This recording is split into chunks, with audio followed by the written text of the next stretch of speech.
Before we begin today's program, I want to start by wishing a very happy birthday to one of our sponsors who's here today, Mr. Ron Rudick. Ron, stand up, please. Happy birthday, Ron.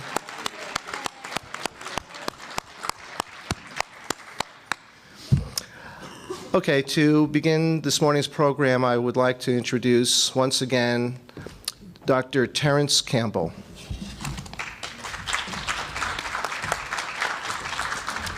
Thank you, Joe. It is my pleasure this morning to introduce Dr. Demosthenes Lorandos. Demosthenes and I have known each other for more than 15 years now. We have worked together. We have presented together at various conferences, and we have written together. Now, in the beginning, the writing part did not always go well. Demosthenes was the master of the run-on sentence. He used periods as if each one cost him $1.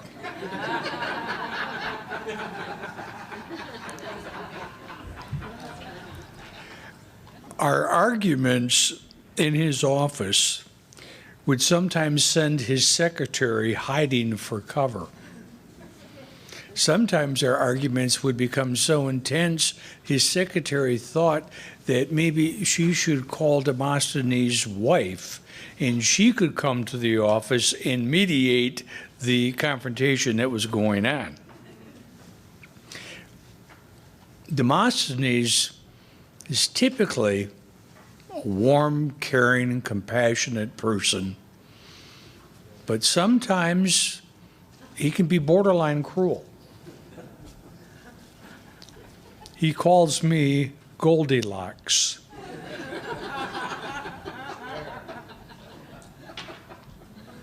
And these people are laughing at you, not me. I call him Sweetlets because of the very nice things he says to ill-informed mental health professionals when he cross-examines them. The question and answer exchange might go something like Demosthenes asking an ill-informed psychologist, "Did you know that I'm also a psychologist?" And the intimidated witness says, "Yes, yes."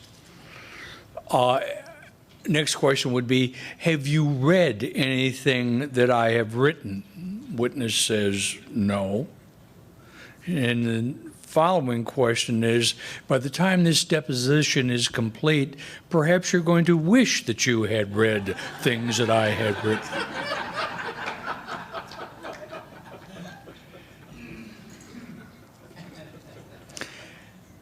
Demosthenes has made exceedingly important contributions to the field of mental health and the law.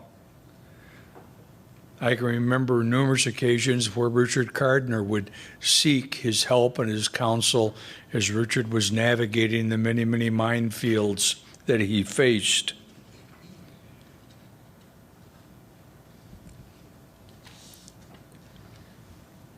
And my most significant impression of Demosthenes is what I have learned about him by talking to his clients.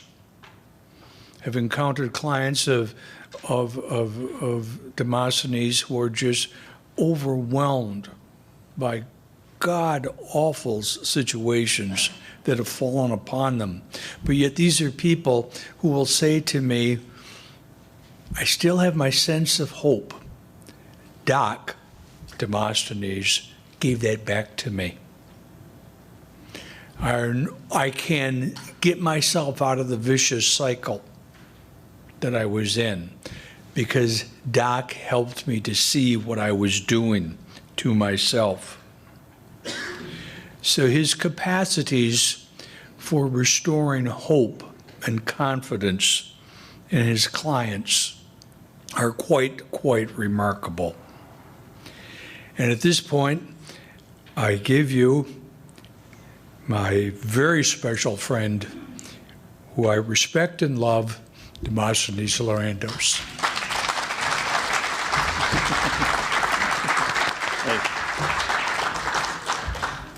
Thank you, Dr. Campbell. I'm pleased that Dr. Campbell did not check me into the boards as he's fond of doing. My job is to talk to you and to talk to all the folks out there in continuing education land about parental alienation processes, parental alienation disorder, parental alienation syndrome, parental alienation chopped liver, I don't care what you call it, and whether or not the concept in its various forms is in fact scientific.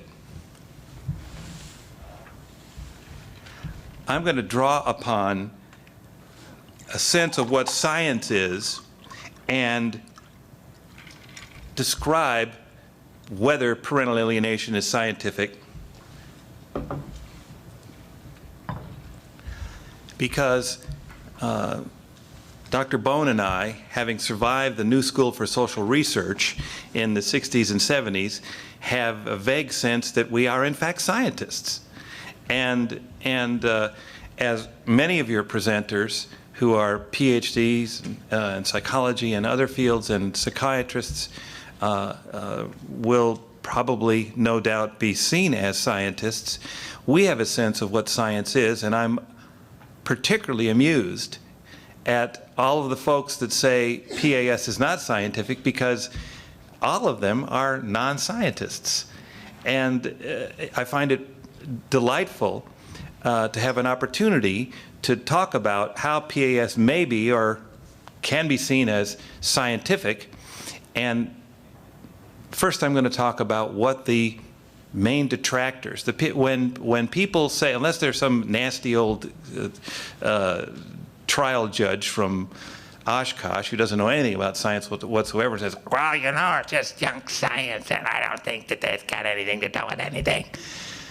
Aside from those folks who have little or no education in science, let's talk about the three, first of all, we're going to talk about the three main detractors that are cited by folks who say PAS is not scientific.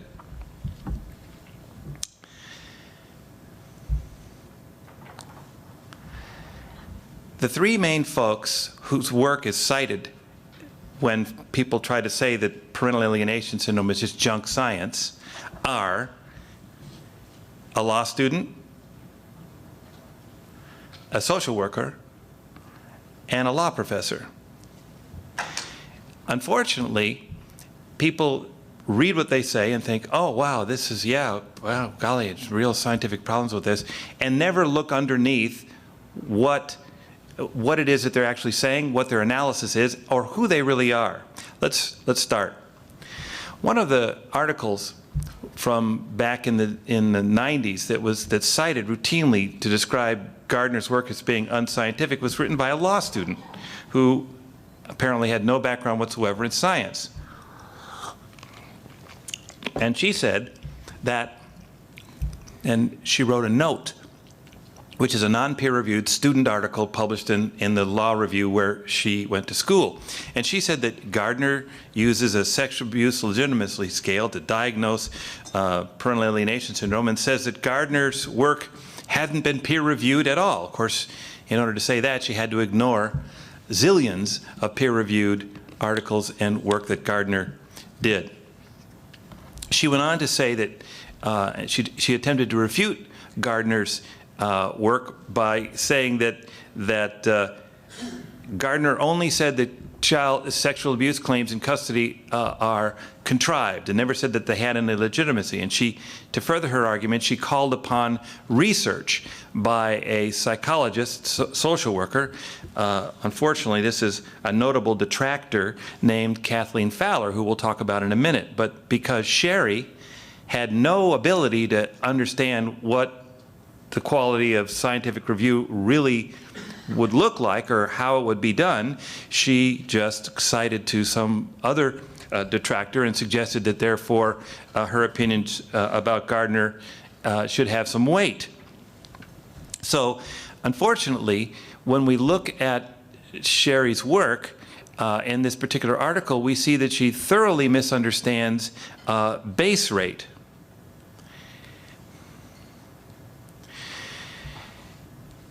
When we say that, when Sherry says that to suggest that there's a high degree of contrived false allegations in the process of high conflict custody cases like parental alienation syndrome cases, we should certainly understand base rate and realize that there's good research out there to suggest that most allegations, particularly of sexual abuse, tend to be unsubstantiated, tend to be false. There's a tremendous amount of false allegations out there. That's not to say that sexual abuse doesn't happen. God, it's terrible, and we would like to send midgets in spandex with chainsaws after the folks that perpetrate sexual abuse on children.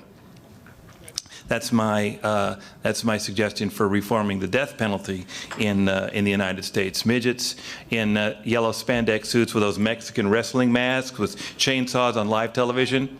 That'd make it a deterrent. And it'd probably be an award-winning show. At least it'd be better than Dancing with the Stars. But be that as it may, when you really look at the base rate of the phenomena of allegations of sexual abuse, you see that Darrow and Mitchell, Flango, looked at the number of cases that are unsubstantiated or are seen to be false or can't be proved. They outweigh the ones that are. And so if you look at a base rate phenomenon, you would certainly understand that if the majority just generally are seen to be not true, then do we expect that there are going to be a higher frequency of true ones in the context of two parents that are being scrutinized by a court system? That's just frankly silly, and I'll take questions later. And define base rate, because I don't know what you're talking about. Okay, and you would expect that if she understood base rate, in other words, what is the general level of a phenomena in a population at a particular time, she wouldn't make a comment like that, but she does not. Base rate, here you go, refers to the class probabilities that exist in a certain data set. Okay? Now, if we take a behavioral example, in 4 or 5-year-olds, what's good quality research indicate about the base rate of just general lying behavior? Well, we see from 2 different scientifically scrutinized research articles that you know, with 4 and 5-year-olds, it's a fairly common phenomenon. Well, if we use a base rate illustration as simple as this one, and let's say sex abuse is on the top, it happened, or it didn't happen, okay? And let's say behavior X and the lack of behavior X are on the side. People like Sherry and people who tend to be non-scientists say things like, because Junior's lying behavior has increased dramatically, that's consistent with sexual abuse having happened. Or because little Susie is bedwetting again, that's consistent with sexual abuse. Well, if you understand base rate, you know that fortunately sexual abuse is a pretty rare phenomenon. And if you understand recurrence of bedwetting or lying, recurrence of bedwetting, you understand that fortunately we sort of get through that, and we're, you know, I mean, most of us aren't bedwetters, and it tends to go away. So if you look at the way in which base rate develops in examples such as these, you see that you got to move those lines dramatically. It's not as simple as 50-50, it happened or it didn't happen, and 50-50, the bedwetting again is happening. Nope. It looks as though the true positives are way up there in that left-hand corner. And everything else, 95%, indicate it probably didn't happen, and they're probably not lying again or bedwetting again, whatever you throw in there. So if you understand base rate like the law student didn't, you realize that saying something as silly as sexual abuse allegations in divorce being said to be usually false is terrible and ridiculous. You see that they don't understand base rate. So then we go on to the law professor. Now, Carol Brooke in UC Davis, if anyone that's been to UC Davis, you know that it's out there in the middle of a rather smelly area of California where all the cows are, and it's kind of flat and hot and boring, but, you know, so they don't have a whole lot to do out there, and they think up things like Carol Brooke thinks up. Now, Brooke, who apparently has no background in science whatsoever, wrote that Gardner coined the term parental alienation syndrome in 1985 in order to describe his clinical impressions of cases he believed involved false allegations of child sexual abuse. Okay, well, let's look at what Gardner said about that in 1985. He said, I have introduced the term PAS to refer to a disturbance in which children are obsessed with deprecation and criticism of a parent, denigration that is unjustified and or exaggerated. Okay, so let's change what we say Gardner actually said, and we'll start our review that way. So Brooke goes on to imply that Gardner believed that sexual abuse allegations in divorce cases were automatically false. Of course, that's not what he said. And then she implies that Gardner automatically assumes evidence of false allegations when a custodial parent is claiming abuse, seeks professional help or validation. Of course, that's not what he said either. And she implies that Johnston's research on less troubled children can be used to refute Gardner's observations on far more contentious cases. That doesn't seem to work either. And then she claims that parental alienation is being admitted into courts so that kids will be placed with abusive parents. Well, gee, that wasn't, I mean, Gardner was a child psychiatrist who worked for decades to try to help little children improve their lives. And that doesn't seem to work either. Now, to justify many of her opinions about what's going on with Gardner, Brooke refers, as any non-scientist would, to the research performed by one Ms. Karen Winner. And if we look closely at the research, of course, the research was a newspaper article, not a peer-reviewed journal like the one, the esteemed journal that Dr. Sauber edits, but a newspaper as her source for the scientific reliability of her opinion. She cites a newspaper by non-scientist, article by non-scientist Karen Winner. Now, it turns out that Karen, the quote, investigative reporter, is a stringer. In other words, she sends stuff in to get paid for, or sometimes not paid, to be published, and she's not really a paid reporter at all. But she is.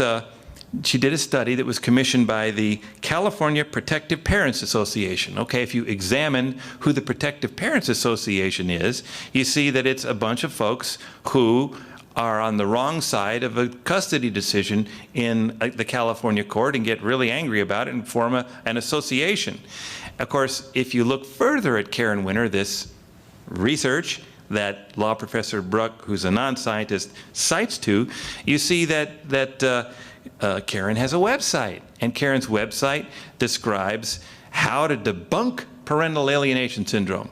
So the charming thing about Professor Brooke is people rely upon her work without any real investigation into what it is that she's actually relying upon. First, she's got no education in science. Secondly, she has no present ability to evaluate scientific claims.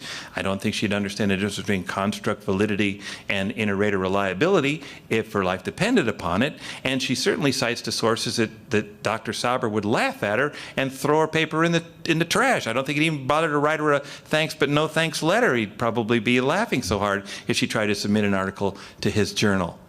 So that's a second detractor in the quality of her work. Then we have my favorite from the University of Michigan, Kathleen Fowler.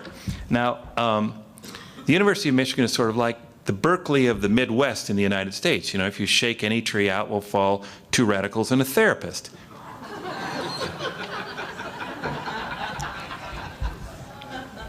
Well, Kathleen Fowler, and this is a wonderful picture of her. She doesn't look like that.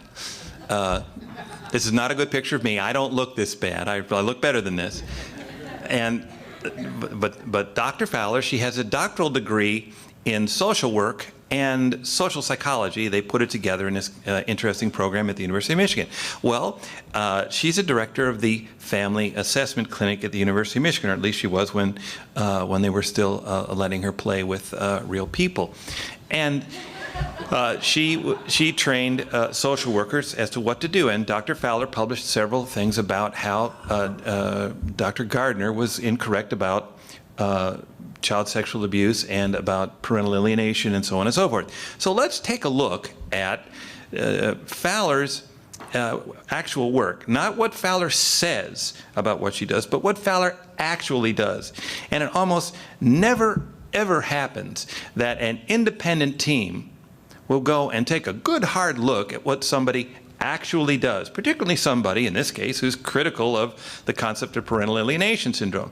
Well, there was a case in Michigan where Dr. Fowler and her little minions involved themselves in a parental alienation syndrome case, a very difficult case where a mom convinced her daughters that their dad had sexually abused them. So where did they go for help? They went to Dr. Fowler and her clinic. Okay, well, Fowler, because I don't know why, but she puts everything she did on videotape. Well, in the process of appealing the judgment, the court said, oh yes, Dad, you're just a terrible person, you can never see your girls again, and you're terrible and horrible, and Mom won the custody battle and all that. So then an appeal happened, and in the process of an appeal,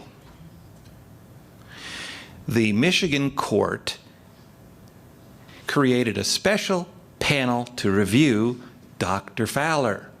Remember, we're talking about her because she's one of those detractors that says PAS is not scientific. Okay, so they took a special panel, and how do they compose a special panel?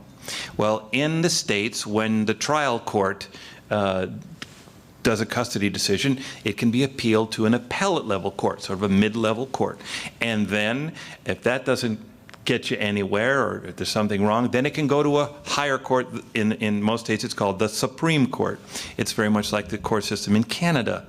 Well, so this special panel that was created to review Fowler took the former Chief Justice of the Supreme Court, one of the best judges in the appellate level court, and one of the best judges in the trial level court. So they had all 3 courts represented. These folks wrote a 49-page opinion, reviewed 9 hours of Fowler and her group and all of her written work. And the panel said that they completed a painstaking review of the entire record. They said, we watched the videotaped interviews, and there were 9 hours of them in their entirety. In addition, the court reviewed the testimony of several highly qualified experts who critiqued the interviews. Now, okay, who were the experts that critiqued what Dr. Fowler, remember, we're talking about her because she says PAS isn't scientific, and we're taking a look at what she actually does rather than what she says she does.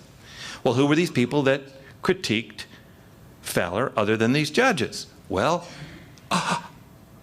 scientists.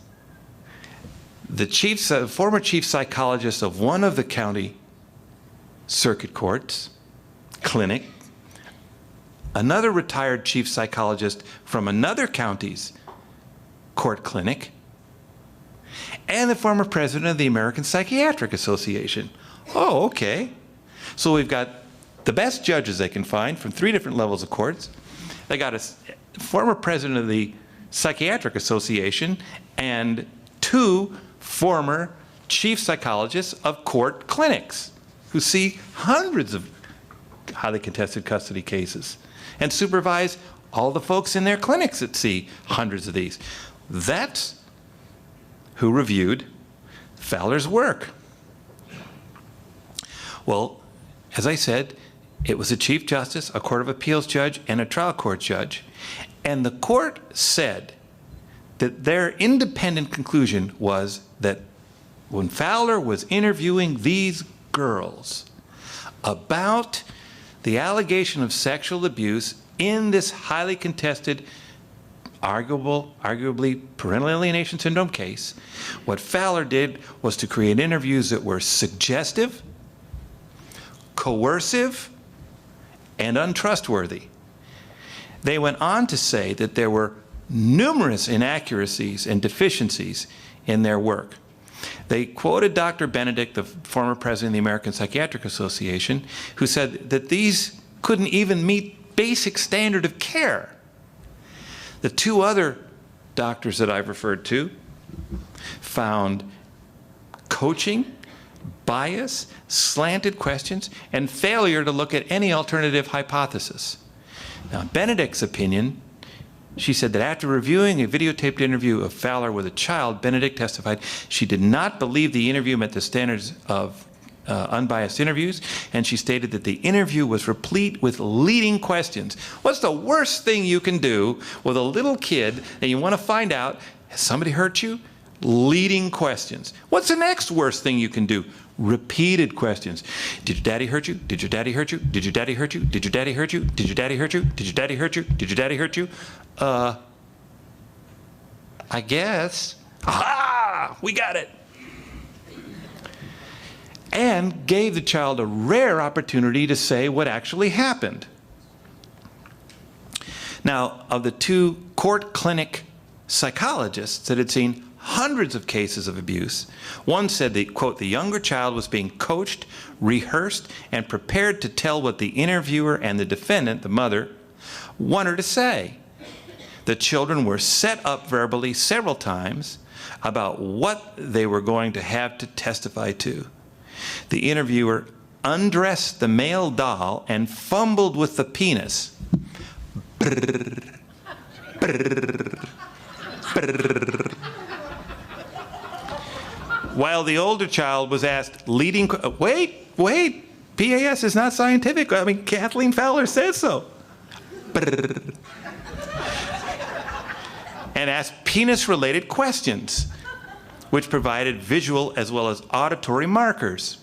The interviewer showed the child both visually and auditorially what she should say. Oh, okay. What happened to finding out what happened? The second doctor that ran a court clinic, supervised hundreds of lower-level psychologists and social workers, hundreds of cases done by lower-level psychologists and social workers involving highly contested custody circumstances, said the interviews asked slanted, one-sided questions that were designed to obtain only the information that was consistent with the hypothesis that the children had been sexually abused. Okay, boy, that's what a scientist does. Let's find it, Bill. Come on. Don't look at anything that says it isn't there. Let's only look for what's there.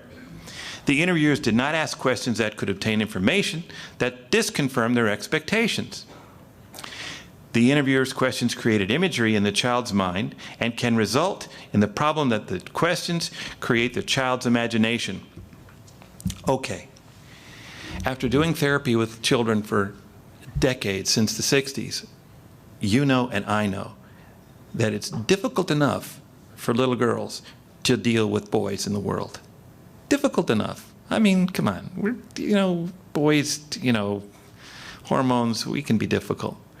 But to put images in their heads, to supply them with ideas that their daddy's bad, and their daddy did bad things to them, is obscene. Okay, so those are the detractors. Now let's talk about science. I'm going to use what Dr. Campbell and I fought about for years to try to put in fairly succinct terms, because lawyers don't think the way mental health professionals do. And Dr. Campbell informed me over and over and over again as we were writing the text cross-examining experts in the behavioral sciences that I had to speak like a regular person. Just because I went to law school didn't give me the right to not speak like a regular person any longer. So we had to translate 3 important cases in the United States because they talked about science. Now, why am I talking about cases from the United States? I'm talking about cases, and I'll talk about Mohan in a few minutes, from the United States, because these cases were all reactions to big money judgments won against big corporations. Now, we know in Canada and we know in the United States that the law develops as cases come along. Okay? Well, if there are cases about some poor schnook that gets falsely arrested and falsely convicted, law doesn't develop much there. If there are cases about terrible, horrible divorces and kids being eaten alive, they don't much care about those either. But if it's a big corporation that has to spend a lot of money, whoa, they're right there on top of it. So Daubert, Joyner, and Kumho Tyer were all about big corporations that had to spend a lot of money after the juries awarded the victims damages. And the court said, wait, there was junk science in there. That's why the victims got the money. Arguably, that might have been true, but it caused the people in the states to reform the way in which experts get to testify and change the way science is viewed. Now, in the States and in many places in Canada, science comes into court, as it should, when we're trying to talk about, is PAS scientific? Did they really know what they were doing when it happened? Would mommy be better than daddy as a single parent, etc.? It's important that science get into court. Well, usually the judges and legislators have a view of science that's sort of 20th century. You know, it's old stuff, back in the 20s. Their philosophy of science is informed by an idea about what science is from the 1920s. Daubert, Kumho, and Joyner at least brings people up to 50 years behind the times. If we think about what science is and we are informed by feminist epistemology, for example, we realize that Daubert, Kumho, and Joyner are about 50 years behind the times, but at least it's better than it has been before. So it got so bad in American courts that cases came along in which the trial judges had to become gatekeepers. Nobody gets, like Fowler, gets to come in, or Bruck, or law student Wood, gets to come in and testify unless their methodology and their reasoning was seen to be scientifically valid, okay? And the judge has to focus solely on the principles and methodology of their science. And reliability and validity are key touchstones for the evaluation process. The court has to focus on, did the person that wants to be an expert, did they create hypotheses? Did they test these hypotheses?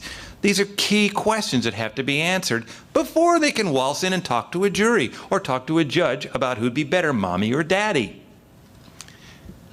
Empiricism has to be used. Testability. The methods and procedures of science are critical to this evaluation. The psychologists, the psychiatrists, the proposed experts must know the datum of their discipline.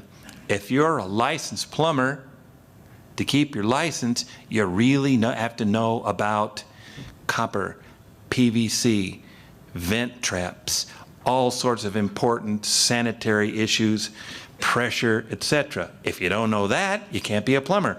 If you're a cosmetologist, you really need to know how to avoid cutting their ear off. You know, you really need to know how to shave people appropriately. You need to know what hygienic processes there are for sterilizing your stuff. Okay? If you're a psychologist or a psychiatrist, you need to know the datum of your discipline.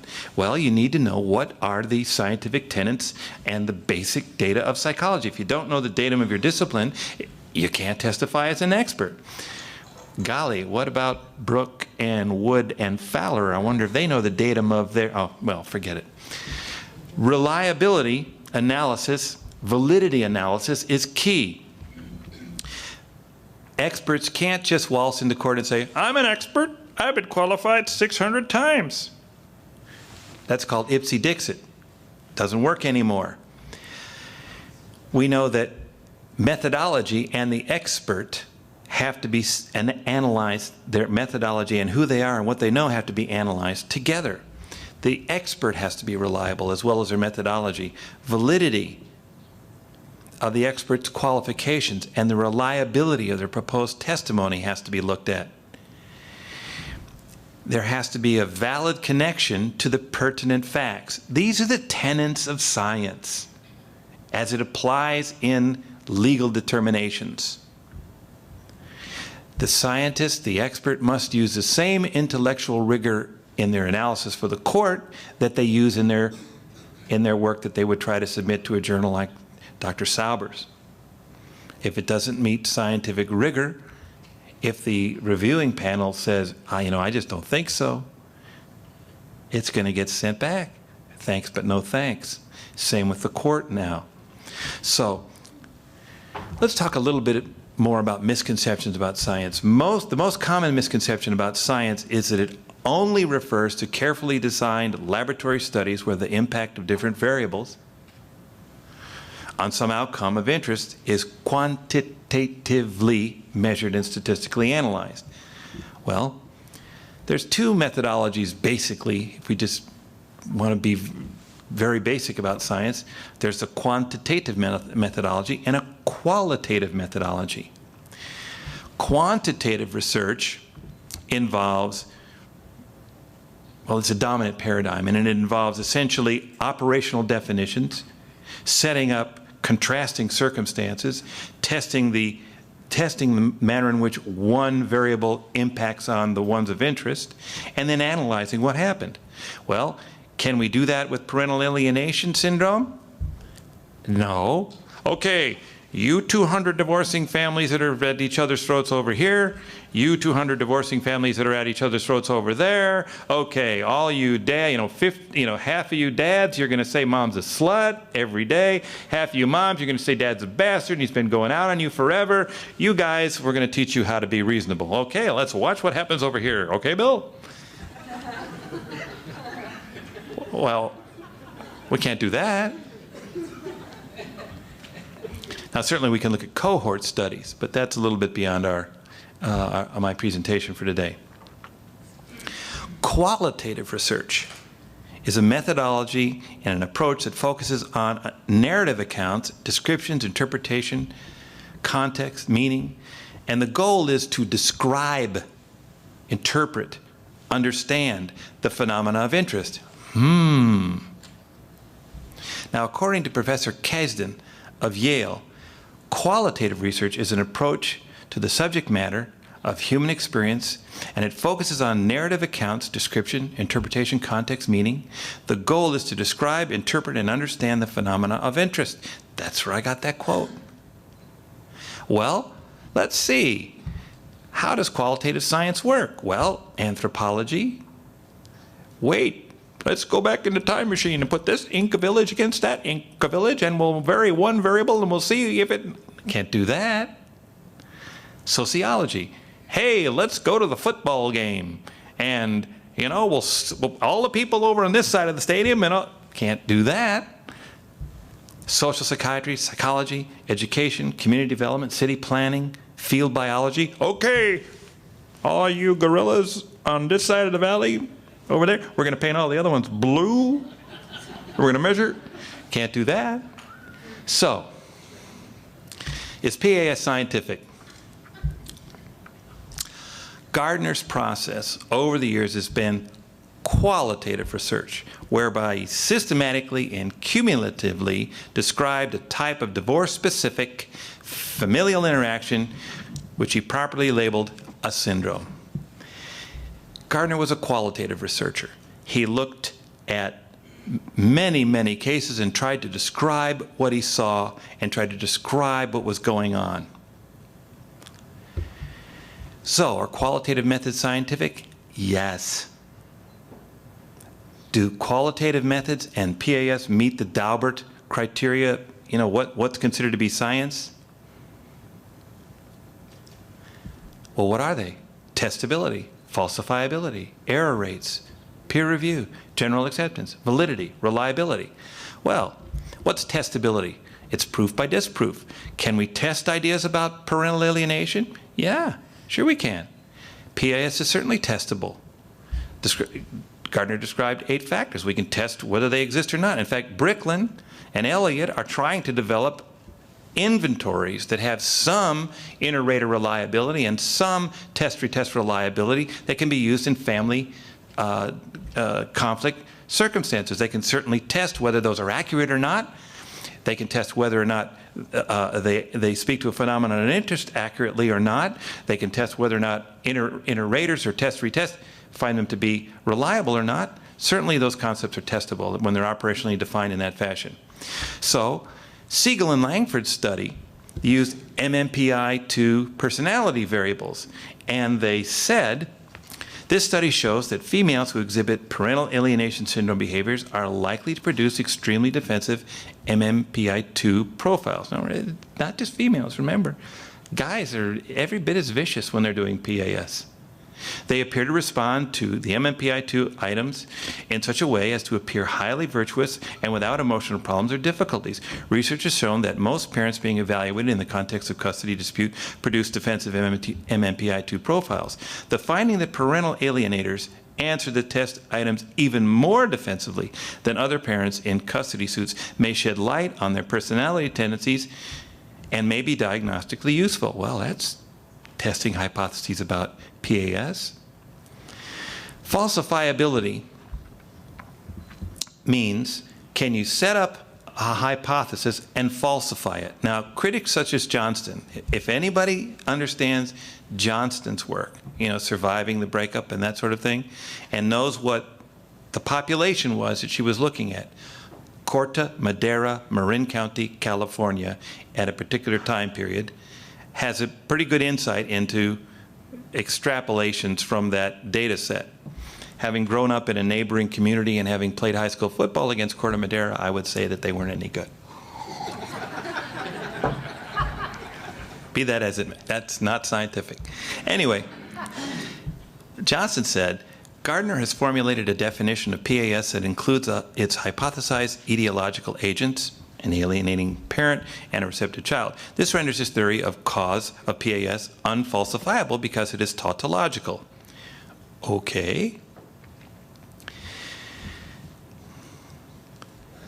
This portrayal of PAS not being falsifiable misunderstands Gardner's views.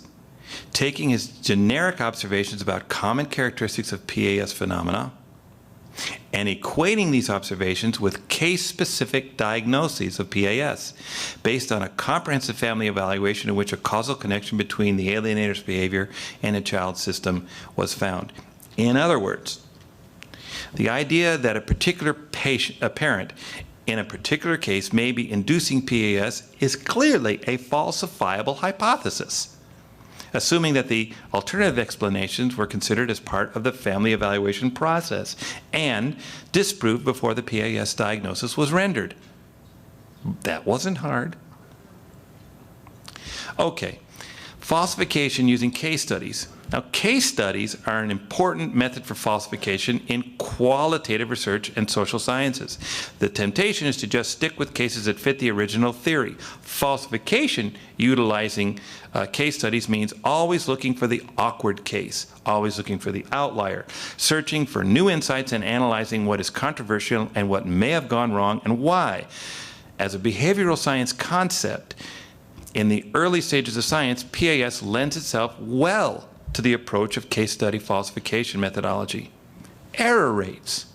In science, there's no measurement process that doesn't come with error rates, particularly in behavioral sciences. When classifying or predicting some event like PAS, we've got true positives, it's happening. We've got true negatives, not there, Bill, sorry. Dad's just a jerk. I wouldn't want to live with him either. Or false positives, it's happening. And false negatives, nope, not there. But the kids hate him, nope, shut up, not there. But the kids don't, they say these terrible things about him, nope, shut up, not there. Error rates can be described for parental alienation syndrome diagnosis. Error rates for personality tests can be used to establish the likelihood of PAS are available. Error rate of estimations lend themselves readily to rater classification systems, so we could certainly apply an error rate analysis to our predictions or determinations that PAS exists, or that a particular test gives us information about PAS. Okay, what about peer review? Well, if we look at scores and scores and scores of published work in the scientific journals on PAS, or we look at the states in America with the Fry test, PAS admissible, or states in America under the Dauber test, PAS admissible, or provinces in Canada under the Mohan test, PAS admissible, we could certainly say it's met peer review. Series of editors, judges, scientific editors, publication of the work. Yeah, it doesn't mean that it isn't controversial or we're not still trying to move the database forward, but certainly concepts of parental alienation have met the criterion of peer review. It's been peer reviewed. If you look at the work of Dr. Warshak and his statements about PAS, he points to scores and scores and scores of peer review processes about PAS. Okay, error rate, falsification, peer review, yeah, met those. General acceptance, well, we just said that the Mohan test in Canada finds PAS admissible. The Fry test in the United States finds PAS concepts admissible. And PAS under Daubert, here's a Daubert state, Alaska, admissible. Arkansas, admissible. Ohio, admissible. Louisiana, admissible. Wyoming, admissible. Oh, okay. Well, so it meets the Daubert criteria, it meets the Fry criteria, it meets the Mohan criteria. Okay, well, that's another check for is PAS scientific. What about validity? Scientific validity is the extent to which a test or a scale measures what it says it's measuring. Are we measuring PAS or are we measuring the Red Wings? Huh? Are we measuring the same thing? Are we measuring PAS or are we predicting how the Maple Leafs are going to do? Huh? I don't know. We've got to be measuring and talking about what we think we're talking about. That's validity. Concepts like internal validity, construct validity. Certainly PAS is a construct. Can we operationally define it? Are we clear and in agreement about that construct's definition? Do we have external validity? Do other people agree? Do we have statistical conclusion validity when we analyze the studies? Well, PAS has gone through that sort of validity analysis again and again and again. Now, Clower and Rivlin were asked to do a study of 700 divorced families for the American Bar Association. They found in 80% of these contested cases alienating processes. They said that there was strong evidence that alienating parent played a primary role in PAS, but the alienating parent's influence was mitigated in cases where the child's time with the target parent was increased. They found 40% of the children developed self-hatred and guilt because they were used as an ally in the war against the rejected parent. Now, this was a study before from many years ago, in 1991, commissioned by the American Bar Association. Reliability. Well, it's another criterion for the evaluation of whether something is scientific or not is reliability. Has PAS been subject to analysis with respect to reliability? I'm sure Dr. Campbell, in our legendary battles. Here's an aside. Dr. Gardner and Dr. Campbell carried on a legendary battle in the journals of science about PAS in the 1980s and early 1990s. And they were bombing. You know, you got the psychiatrist, boom, saying, yes, it is, and it's da-da-da. You got the psychologist, the empiricist saying, show me your data, and da-da-da-da, and so's your old man, and heck with you, and da-da-da-da, and I would talk to Gardner, and steam would be coming out of his ears about this fakakta empiricist Dr. Campbell, and then I'd go and I'd talk to Campbell, and when he wasn't beating me up, he would say, that Gardner, that's his database, I haven't seen any analysis, so I brought them together and bought them drinks and took them to dinner. And the chairman of the Department of Decisional Sciences from Carnegie Mellon University and the head of the psychiatry law program at the University of Michigan graduate faculty were there, and they were and after about 3 drinks, the guys shook hands, hugged each other, and decided that they were a lot closer than they ever thought that they were. Maybe it was a scotch.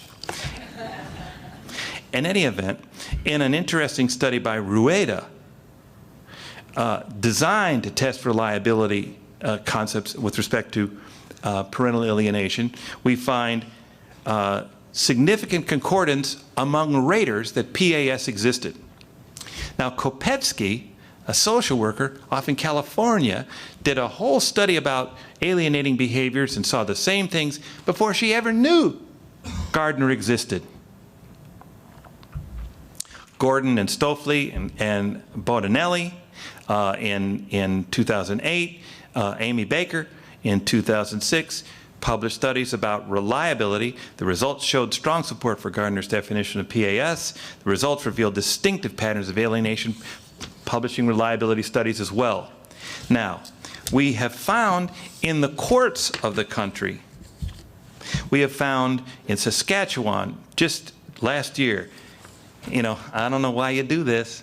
It's real difficult. It's like we're pretending in Canada that we can't really find out who these people are. BSP versus DGP. Okay?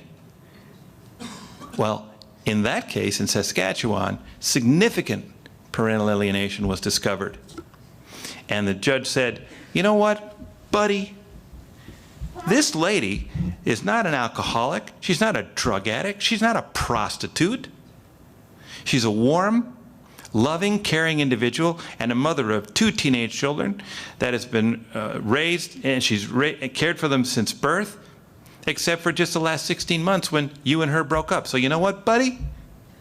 She's not what you keep telling these children that she is, and you're going to stop it, and I'm going to put the children with her until you get your head out of your armpit. Ontario, just 2007, SP versus PBD. I wanted to include more of these, but I'm dyslexic and I get all of the letters backwards. There's the famous case of R versus P in Alberta. That's a R versus P, 2004. There's the famous case of L versus R. Oh, that's topping our hit parade. From Queen's Bench in Alberta, 2006. There's Pierre Van de Pierre versus Edwards from the Supreme Court of Canada, 2001. There's Tremblay versus Tremblay. I don't know. I guess this Queen's Bench in Alberta wasn't afraid to write their names down. And this was 1987. There's one of my favorites, R versus C. Ontario Supreme Court of Justice, 2002. There's Reeves versus Reeves from Ontario Superior Court of Justice, 2001. Many additional cases in Canada where judges are getting it and saying, you know what, buddy, you're going to stop saying that crap to the kids about their mom, and you're going to be off in the wings until mom and the kids have a chance to normalize a relationship. Or, you know what, ma'am, this stuff about abuse has got to stop because you're starting to get the kids to believe it and nobody else does, and you're making them crazy, so we're going to hold you off in the wings until we get this worked out. And then in the United States, a famous case where the judge said, like Medea, she is ready to sacrifice her child to accomplish her selfish goal. In Florida, in Iowa, in New York, another case in Iowa, Indiana, another one in New York, 1999, New York City, 2007, Maryland, 2008.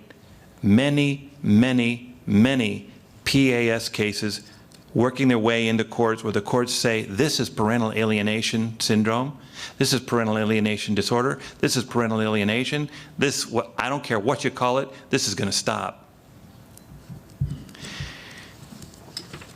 The important thing for you to take away from this discussion is that parental alienation certainly can be seen to have scientific underpinnings. Parental alienation certainly can be seen to meet all of the criteria, more in better or worse ways depending upon what data set you look at, testability, falsifiability, error rate analysis, validity, reliability, that courts think is what covers the waterfront with respect to science. Why do we care? Why do we care? We care for two reasons. One, we care because the people say, "That's not scientific, it's junk science, and you're just trying to put the kid with the abuser. I can tell because the Leadership Council told me so." Okay. Let's look closely at what underpins that kind of an opinion. Well, we've looked at Sherry Wood. She doesn't even understand base rate. We've looked at Carol Brooks. She thinks that the appropriate citation for a scientific analysis is a newspaper.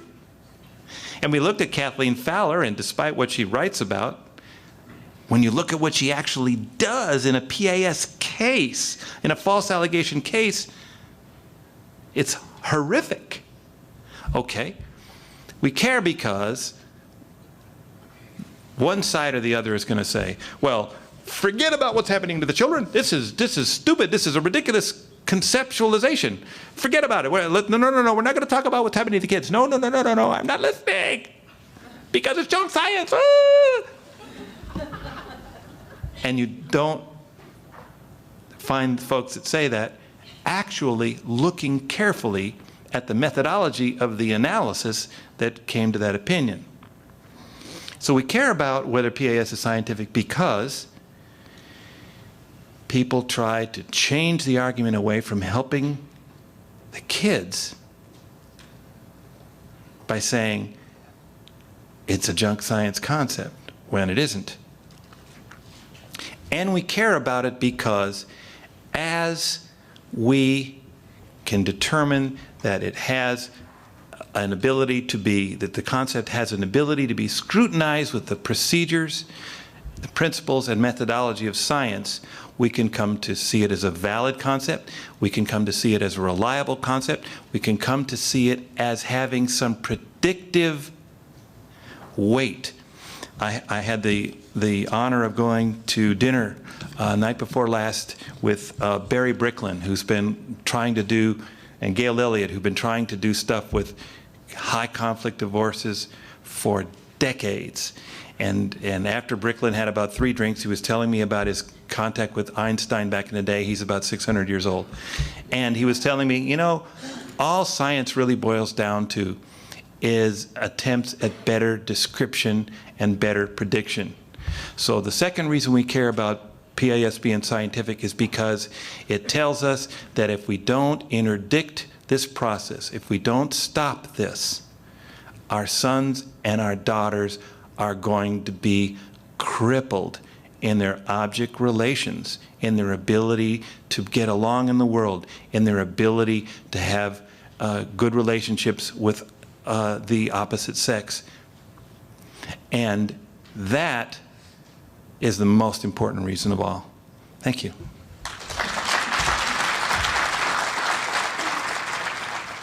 What's being done with this, with the reformulation of the PAS model, which I went on and on about last night. What's your opinion about that? I think the evaluations I read now are different than the ones I read 5, 10 years ago, in that they've gotten more in the middle of the road, less focused on the alienating parents' behavior, and that impacts the solution about what's. Okay, the question is, do I have an opinion about the way in which evaluations and reports about parental alienation seem to be developing? They seem to be more middle of the road, more mamby-pamby, less. My opinion about that is that the people that are not confronting the tremendous inertia in the courts in Canada and in the United States lack intestinal fortitude, lack the courage of their convictions, lack a burning sense that they're in the helping profession to actually help children get through terrible circumstances, and that we should be jacking them up at every opportunity. That's my sense of it. Yes? I find it interesting that that our field, and I understand this, is kind of gravitating towards a Dahlberg standard in terms of admissibility evidence and ways of backing up scientific support. And it seems like we're doing this kind of in a defensive posture because there are so many things such as fingerprinting, eyewitness reports and all that that are admitted in evidence every day that never met a Dahlberg standard. And I want your opinion on that in terms of, you know, in a funny way, are we even kind of setting ourselves up by saying that that has to be a standard when a good part of what's admitted in court never met a Dahlberg standard? So I'm just kind of curious of your thought on that. Well, okay. The question goes to the issue of why are we subjecting parental alienation syndrome, parental alienation expert testimony to a high standard of scrutiny before it's admissible when there are many kinds of so-called scientific theories, fingerprints, bullet lead analysis, eyewitness identification that haven't been subjected to the same level of scrutiny. My sense is, so what? Let's do the hard thing. In order for me to, I practice all over the United States. I consult on cases in Canada. In order to practice all over the United States, the California bar is the hardest to pass. The New York bar is the next hardest to pass. I made certain that I was licensed in both California and New York because I want to go to other places. And if I can pass the hardest tests, well, okie dokie. And so if PAS can be scrutinized, and the people are supposed to testify it under the strictest tests that we have available, let's not get down there in the silliness with the lab at Quantico that has to say, oops, sorry, all those wrongfully convicted guys, I guess bullet lead analysis really is stupid, and we didn't have a database. You had a question? Well, yeah, my question was, when you talk about scientific and that, and the acceptance of this kind of expert testimony or information from this. Well, okay. If you get a jerk for a judge, there's almost nothing you can do. These are very difficult cases. It's easy to be a jerk with these kinds of cases because they're so high energy, high conflict, with lots of competing claims. I tell clients in the cases that I do that I consult on in Canada and that I do across the United States that a custody case is a beauty contest. You know, you've got evening wear, you know, you've got swimsuits, you know, you've got talent. It's a beauty contest. Whoever puts on the best show with the best talent and the best outfits and the best presentation is going to win. So if you've got an attorney that really understands this syndrome and really understands proof and how to develop proof and can really put a good show together, you're going to win. And if you don't, you're going to lose. It doesn't matter how polarized things are. It just, in the context of an extremely full docket of parents and children screaming and hollering and fighting with one another, your trier of fact is so overwhelmed usually that it's going to come down to the show. So that's what will win a case, and that's what will lose a case. Anything else? Sir? I do battle with these folks weekly, Barbara. They cut and paste from all their own sites, and you'll find that when you go to one site, you can find the identical information on another site. Liz's library is another one where she has got all this information, and it's all bogus. But what I do with them is repeating it. Well, yes, it does get circular and they quote each other. But remember, just because you're quoting each other doesn't mean you're wrong. The harder thing to do, of course, and I know that you want to do that, is, and that's why I made this presentation for you, is to look at what they actually say and follow it back to what they actually think. And if you can, find out what they actually do. What do they do? You know, I mean, it was a marvelous thing to be able to look at a detractor who says PAS doesn't exist, doing a high-profile, high-conflict parental alienation case. What did she actually do, and what do totally independent reviewers say about what they do, and how do they think, and what do they know, and what do they cite to? You know, you've got You've got Sauber publishing, being the editor of a journal that absolutely insists on rigorous peer review and insists on your citations being peer reviewed and of value in the scientific community. Or you can't get to first base with him. And if you compare the level of quality of the analysis to stuff like that, you see that scientists don't always agree, but they sure get enthusiastic about arguing and screaming and hollering with each other and insisting on data and insisting on sources and evaluation of data and analysis of data. And these other folks, they're just in sort of a circle, you know what, and reinforcing each other. Anything else? Sir? You had in your presentation talked a little bit about dealing with the sexual abuse allegations. Do you have any suggestions of dealing with domestic violence, which at least in countries like Canada is almost a knee-jerk legal reaction? Well, there should be a knee-jerk legal reaction to domestic violence, and the reason is because it's extremely dangerous for police officers, law enforcement personnel, and it's insidious. In the minority of domestic violence cases, it's horrible, terrible, ongoing emotional and physical suffering. In the majority of the cases, it's people shoving each other around. In another minority of the cases, it's completely bogus and ridiculous. And somebody goes, I had a case where a woman decided that she was going to get my client a motorcycle, a skilled tradesman and a motorcycle repairman, convicted or at least arrested for felonious assault, intent to commit murder, so on and so forth. So she ran and bashed her face into the cupboard, and her girlfriend was there and took pictures of it, and then they rouged it all up, and then they invited the guy over and called the cops, and did this again in another circumstance. And so there were 3 kids involved, and we went through a year-long process with the criminal courts and with the family law courts. And because she was very pretty and she'd been an exotic dancer, she got a very snooty law firm, the kind of people who believe that when they poop, it comes out in a little box, gift wrapped, you know, and to represent her pro bono. This was their pro bono activity. We're so relevant, and so I went into the deposition and I said, this is a community property state, and I wanted to make sure that we understood each other. I said, this is a community property state, and I want one of them back. And he goes, I beg your pardon? I said, my client, he wants one of those back. Whatever could you be talking about? Well, she had breast enhancement surgery to improve her career. We want one of them back. And he was...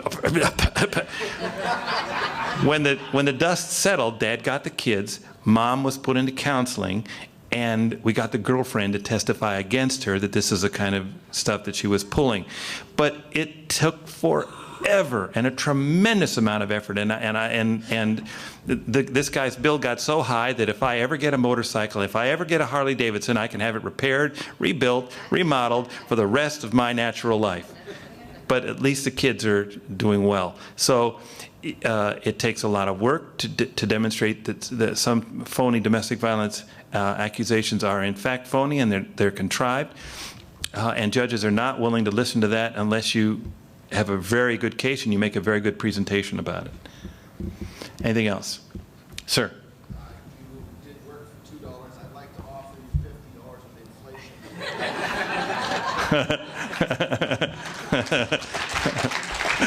Well, you know, my staff. I have a great big office manager who handles all of this kind of stuff, and he doesn't let me do things like that anymore. But yes, ma'am. In terms of the legal system with this, in some areas of Canada, we don't necessarily have an evidentiary standard in family law. We have a balance of probability standard. Right. Could you comment on that? Yeah.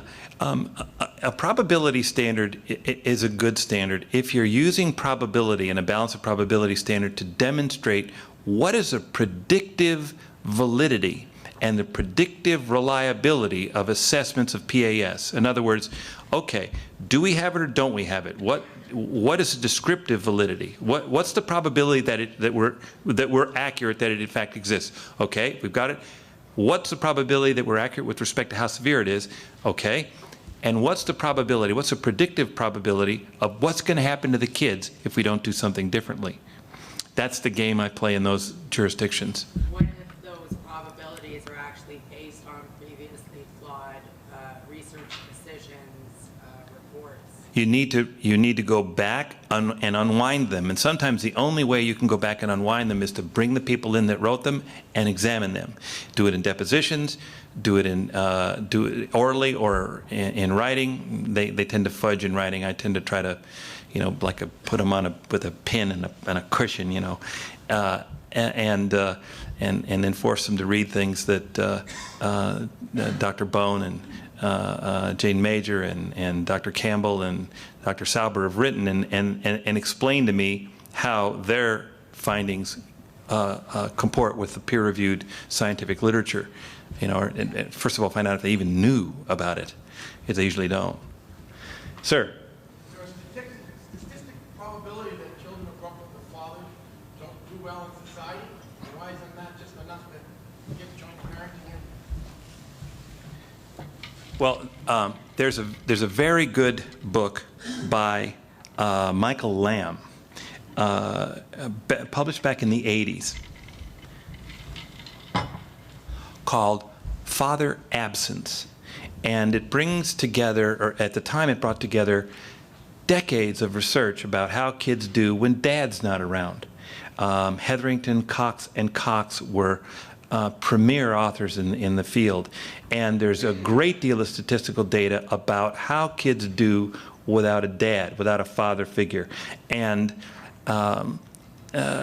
that's certainly a good place to start to make those kinds of cases. What's going to happen to the kids if dad's not around? What's going to happen to the kids if mom's not around? It's a rarer circumstance when mom isn't around, but certainly that has its corresponding difficulties. But Hetherington, Cox, and Cox are authors in that field. You can Google them. And Michael Lamb wrote the book called Father Absence. Well, we know the data's there, but why isn't there enough push to say, listen, the society's going to hell without fathers back in kids' lives, and needs to get the legislation changed. I don't mind. Why isn't the information there? You have to put a number on it and say it's statistically serious? No. I'm aware of the data. Beauty contest. Evening wear. Talent. It's the presentation that you make and how much inertia you blow out of the way that's in case after case after case that's going to get things to change. The legislature is not likely to drive the courts. It's the courts and the court cases that's likely to drive the legislature and get things to change. So you've got to make more and more presentations with lawyers that know what they're doing and experts that can explain it to the courts to get things to change. Sir? Somewhat related to the last question, do you have any experience or can you comment on if a judge is going to be at all concerned, or any professional is going to be at all concerned about the lack of a parent, whether it's a father or a mother, in a child's life, in a conflict case or otherwise? Do you have any experience, or can you comment on the replacement of the biological parent, father or mother, with the next married spouse, the replacement parent? Yeah, that's a real whipsaw, isn't it? On one hand, to have a two-parent household, it's better usually than a one-parent household because of the shared responsibilities and usually the different sex roles that are played. However, when the kid's sense of who their mom is whipsawed by somebody that dad says, no, this is your mom, it fosters confusion and identity diffusion. And that should always be stopped. If there's any way to bring that to the attention of the courts, it should be done frequently. It should be done immediately and frequently. And the only way to stop it is to have some enforcement tied to it and to keep the disenfranchised parent in the kids' lives. Even if you're in an orbit around the newly constructed nuclear family, that orbit should come close to that nuclear family every once in a while, and its apogee and perigee, and make a big impact on them. Hey, remember me? Etc. If at the absolute least. And so bring it up immediately, bring it up frequently, make certain that there's a methodology for interaction. Do the best you can to make friends with your replacement. Okay, I have one more question. Yes? I just want to make a comment. I'm the mother of two severely alienated boys, and in the 3.5 years that I've been trying to get somewhere with getting myself back into their lives, I've seen numerous therapists, numerous lawyers, of course, all of them having their feet. The recent cases that have done well, and I'm very glad that they did well, and the target parent won custody, but these were people that had financial needs to continually pay. For those of us that work regular jobs and would have the ability to pay, these therapists and these lawyers that ongoing, it seems like it's a never-ending fund for them. And I've had 2 assessments done, both coming back with the same result, that it was PAS. And yet, when I went to another lawyer, they said a year later that those assessments were too old to be worth anything, so I had to have another assessment done. It's like, how many assessments need to be done when, it's not a never-ending fund, is what I'm saying. I would work 3 jobs if I had to, but money is not limitless. Of course. The fact that all these lawyers, you say, you need a lawyer, you need a therapist, you need a psychologist, you need, You need to do the beauty contest. Yeah. Okay, so what do you do when you don't have the financial resources to bring the circus to town? What you do is you file the papers, you get into court, and you say, I don't have the resources to bring the circus to town. Here it is. You didn't do anything. It got worse. What are you going to do now? The next month, I don't have the resources to bring the circus to town. I'm back here. Such and such has happened since the last time I asked you to do something. Nothing has happened. There's been no enforcement of the order. What are you going to do now? Back the next month. I asked you last month and the month before that. Nothing has happened. What are you going to do now?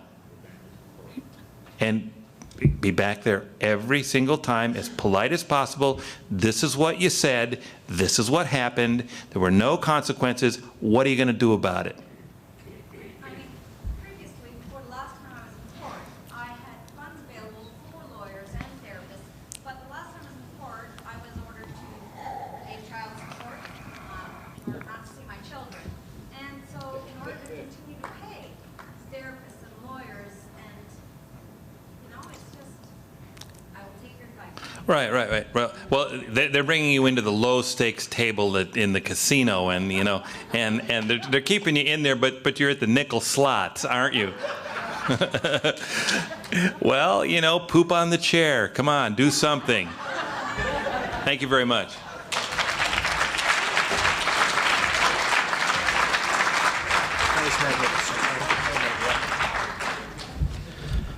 I want to thank our keynote speaker today, Dr. Demosthenes Lorandos, one of the giants in advancing the science of psychology and parental alienation syndrome. Thank you so much, Dr. Lorandos, for presenting here today.